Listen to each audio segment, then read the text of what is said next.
It's 2 a.m. The house is quiet. The HVAC just clicked on. You're half asleep on the couch, or maybe in bed down the hall. And then it happens. Thump. One sharp, heavy strike against the floor of the X-pen. Loud enough to feel in your chest. Loud enough to make you sit up before your brain catches up. You walk into the living room. Your rabbit is frozen. In the middle of the pen, ears up, eyes wide, body locked into that low, tense crouch. Nothing looks wrong.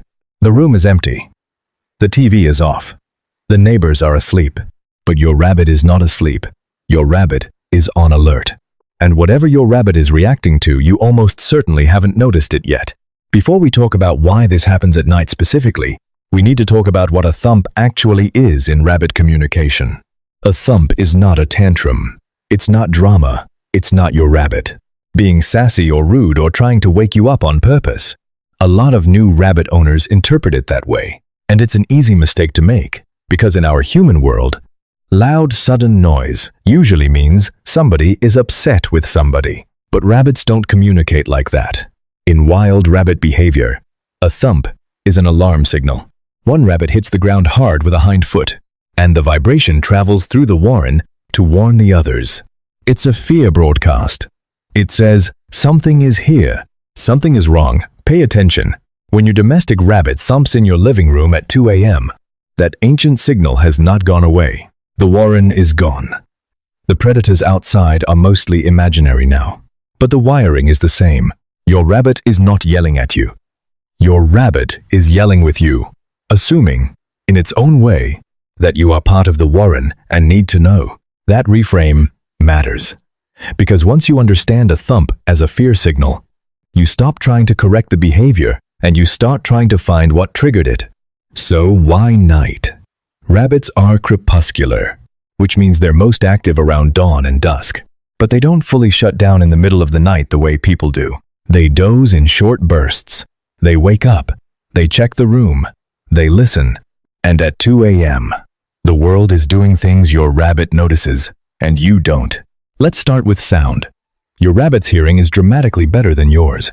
The HVAC kicking on.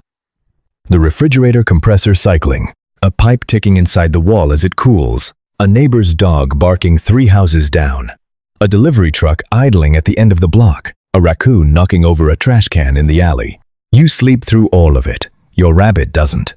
A single unfamiliar sound, especially a low, rumbling, mechanical one, can read as threat.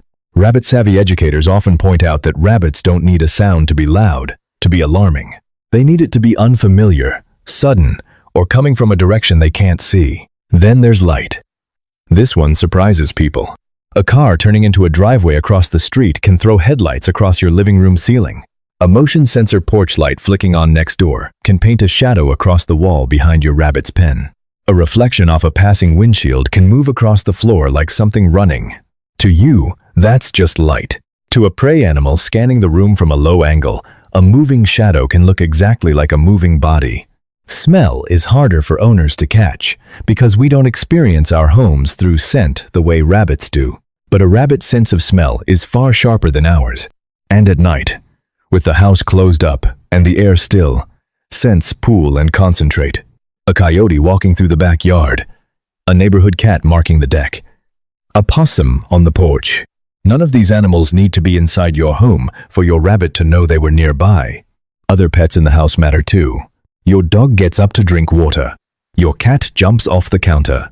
A second rabbit, in a separate enclosure, shifts position.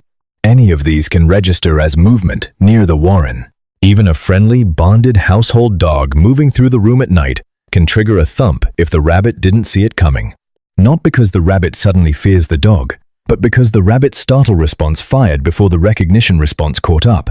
And then, there's the one we have to take seriously, and the one most owners overlook: pain or physical discomfort. A rabbit that thumps repeatedly at night, especially while showing other changes: hunched posture, pressing the belly against the floor, grinding teeth quietly, refusing food, producing fewer or smaller droppings, may not be reacting to the environment at all. It may be reacting to something happening inside its body. Rabbits hide pain. They are prey animals, and showing pain in the wild gets you eaten.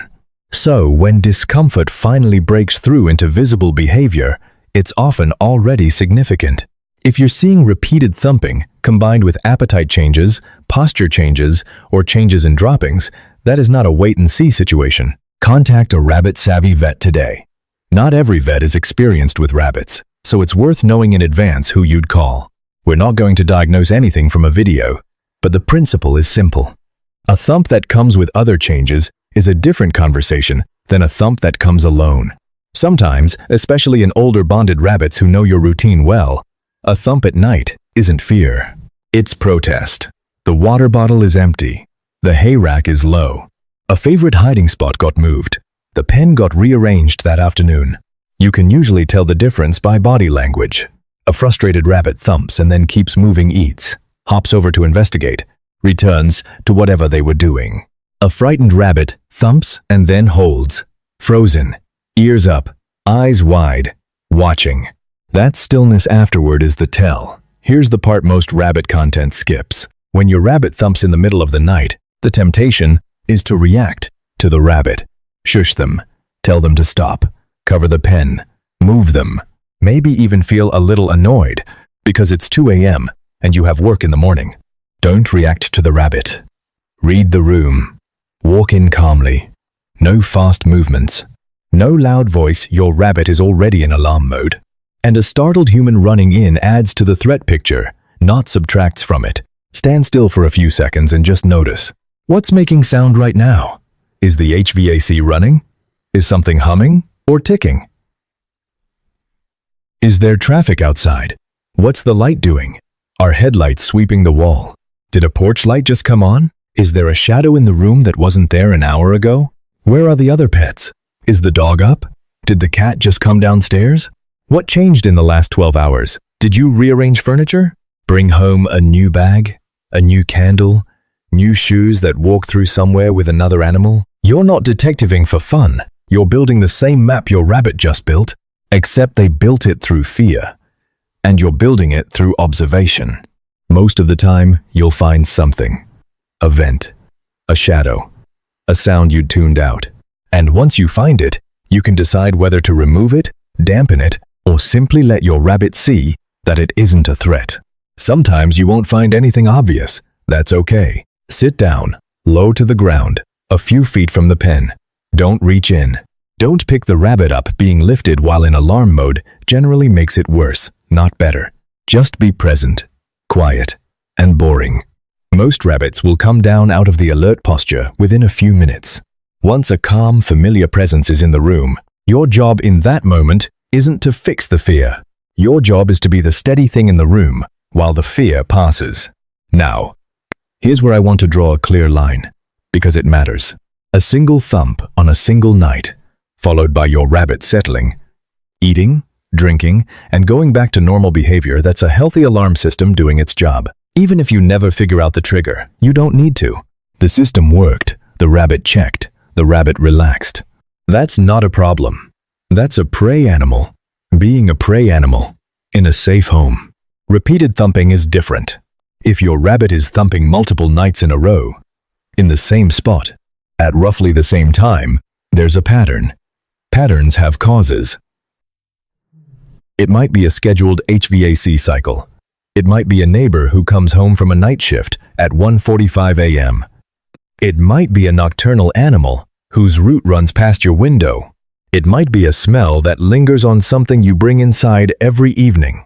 If your rabbit is thumping and also showing other changes, eating less, hiding more than usual, sitting hunched, moving stiffly, producing fewer droppings, breathing in a way that looks effortful, that's not an environmental story anymore.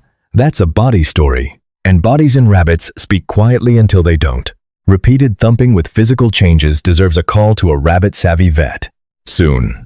Not in 2 weeks. Not after one more night of watching. I want to say this gently and clearly. Please don't dismiss persistent thumping as a personality quirk. Rabbits don't develop a habit of broadcasting alarm signals for no reason. There is almost always a cause. Sometimes the cause is a porch light. Sometimes the cause is something we need a vet to look at. Both deserve to be taken seriously, just in different ways. The thing I wish more rabbit owners understood is this. A thump is not your rabbit being difficult. A thump is your rabbit doing the most ancient thing rabbits do, naming a danger, even one that turns out not to be real, and trusting that the warren will listen. In your home, you are the warren. When you walk in at 2 a.m. and look around the room instead of looking down at the rabbit, you're answering the signal the way it was meant to be answered. You're saying, "I heard you. I'm checking. We're okay." That's not a small thing for a prey animal. That's the whole relationship. So here's the ask for tonight. The next time your rabbit thumps, whether it's at 2 a.m. or 2 p.m., pause before you react to the rabbit. Look at the room first. Listen for sounds you've stopped noticing. Watch the walls for light that shouldn't be there. Notice what the other animals in the house are doing. Notice what's different from yesterday. Treat the thump as information, not as misbehavior. And if the thumping keeps happening, or if it shows up alongside changes in eating, posture, or droppings, make the call. A rabbit-savvy vet is one of the most important contacts a rabbit owner can have, and the best time to find one is before you need them. Your rabbit is talking. The question is just whether we're learning to listen.